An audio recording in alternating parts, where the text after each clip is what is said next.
moltes disciplines acrobàtiques, amb música en directe, vull dir, penso que és un espectacle supercomplet.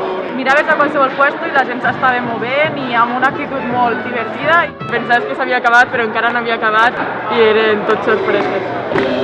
A la comarca costa molt d'arribar a aquest tipus d'arts escèniques. A mi m'ha agradat molt i espero que el puguin tornar a vindre. M'ha encantat, volem més espectacles així, han deixat el llistó altíssim. És molt guapo com a artista veure les cares de gent que pot ser, no ha vist tants cops espectacles.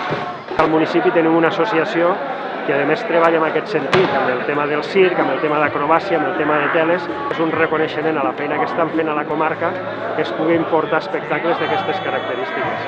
Que arribi el circ, les arts escèniques, a comarques de 7.000 habitants. El més interessant de l'espectacle és que et recorde que això forma part de la cultura i que és necessària per la felicitat de les persones.